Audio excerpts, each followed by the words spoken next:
কারোর জন্য ভালোবাসা থাকলেও সেই ভালোবাসা প্রকাশ করা যাবে না।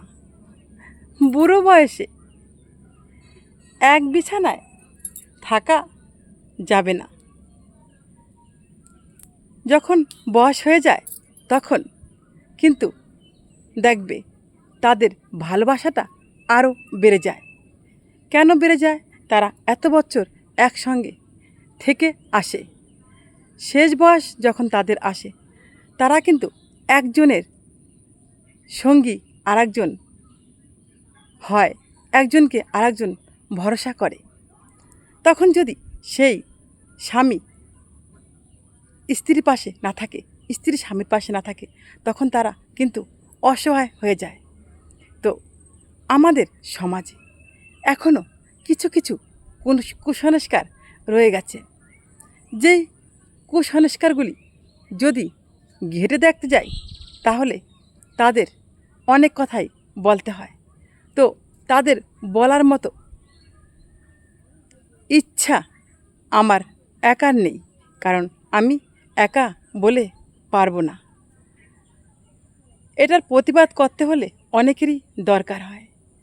তাই আমি অনুরোধ করব, এই ধরনের মন মানসিকতা নিয়ে যারা থাকো তাদেরকে, যে একটা সময় তোমারও আসতে পারে যে সময়টা তোমার স্বামী ছাড়া কিন্তু চলবে না। আজকে তোমার শাশুড়ি সেই জায়গাটায় এসেছে, তুমি বৌমাও একদিন শাশুড়ি হবে। এখন যদি তারা একটু এক জায়গায় বসে, তারা যদি দুটো কথা বলে, তা নিয়ে হাসাহাসি করো, একটু নিজের দিকে তাকিয়ে দেখো তো। বয়স হয়ে গেলে কি তুমি তোমার স্বামীর সাথে কথা বলবে না? আজ তুমি শাশুড়িকে বলছো। দেখো, আমাদের সমাজে এই ধরনের কিছু কিছু মানুষের জন্য আজও মানুষ কষ্টতে, আঘাতে, মনে ভেতরে ভেঙে চুরমার হয়ে যায়, কিন্তু কারো কাছে প্রকাশ করতে পারে না। সেই কষ্ট নিয়েই তারা এই জীবনটা পার করে দিয়ে যায়।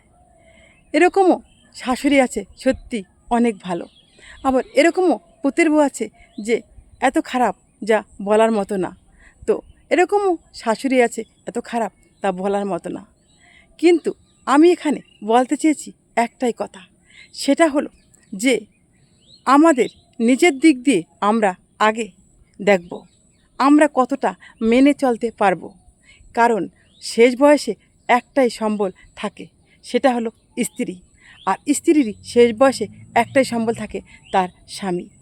একজন চলে গেলে তারা ভেঙে যায়। দেখবে যখন আমাদের এই যে অল্প বয়স থাকে তখন কিন্তু আমরা স্বামী স্ত্রীর সাথে অনেক ভালো সম্পর্ক থাকে। আবার দেখা যায় মিডিলে যখন বাচ্চা কাচ্চা হয়, ওদের লালন পালন মানুষ করতে গিয়ে আমাদের ভেতরে অনেক সময় একটু মন কালাকালি হয়ে যায়। আবার একটা সময় আসে লাস্টের দিকে, তখন একজনকে আরেকজন সত্যি চোখে হারায়। সেটা নিয়ে হাসাহাসি করার কোনো ব্যাপার নেই। তাই বলছি, এই ধরনের মন মানসিকতা নিয়ে যারা চলো তাদের অনুরোধ রইল, এই ধরনের মন মানসিকতা বাদ দিয়ে আগে নিজের বিচারে কি বলে, তুমি কি করবে ওই বয়সটা আসলে সেটা ভাবো। কথার মধ্যে যদি কোনো ভুল ত্রুটি থাকে বন্ধুরা ক্ষমার চোখে দেখো।